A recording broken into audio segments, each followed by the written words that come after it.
Yeah, man. You already know what it is, man. DJ Jerry, aka the voice of the streets. It's that Mixtape Trappers Radio, man. I got a special guest in the building right now, man. Tony Cotton, man. What's happening? What's up? Thanks for having me in here, Jared.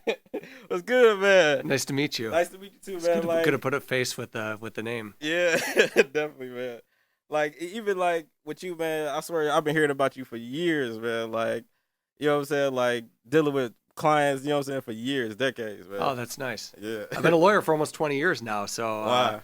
it took a few years to get my name out there, but then once I don't advertise, so once it started, it just continued to grow from there. Definitely.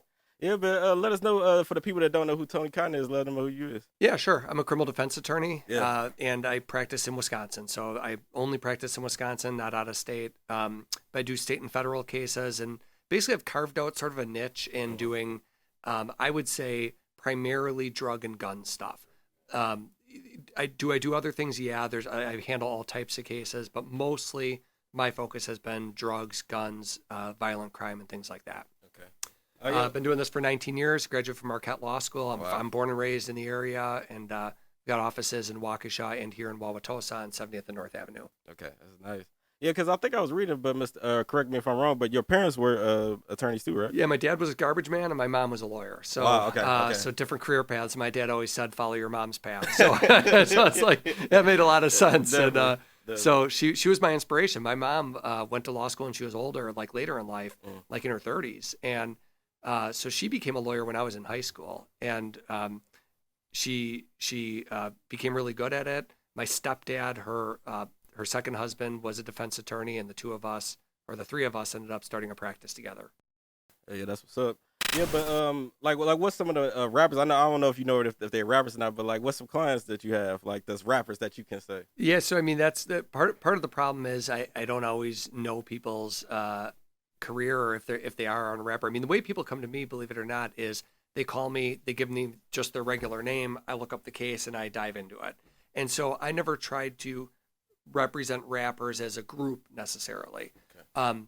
And I don't know that I've represented so many.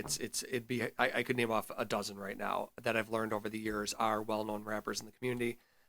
Whether they would want me to speak about that, I'll leave it to them if you want to interview them on a separate date. Definitely.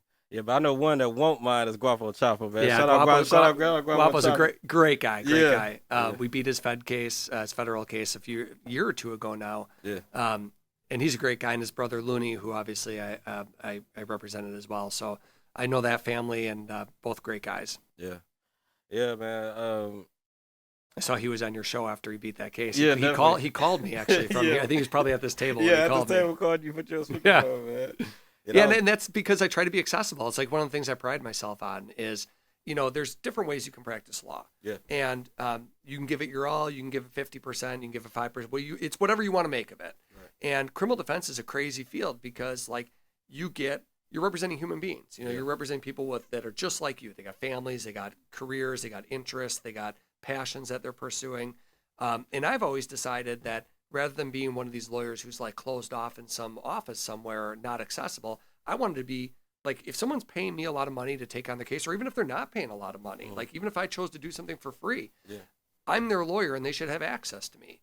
And it's a balancing act. So I tell, whether it's Gwapo or anybody else, I'm like, people can call me on my cell phone. They can reach out to me pretty much 24/7. And I found that most people don't abuse that. Like most people, if they just the comfort of knowing I can call Tony if I got a problem, they won't blow you up. Like if you answer your call and you just answer a question, it takes 5 minutes usually for most situations. So that's like with Gwapo when he called me from your show. It wasn't surprising he could do that because most of my clients have access to me whenever they need to. That's nice, man. Yeah, but like you said, you've been practicing for almost 20 years. Yeah. Like out of your whole, you know what I'm saying, practicing, like, is there any cases that you like, with the evidence that's with this case, I kind of don't even want to take it. Is there any cases that you never wanted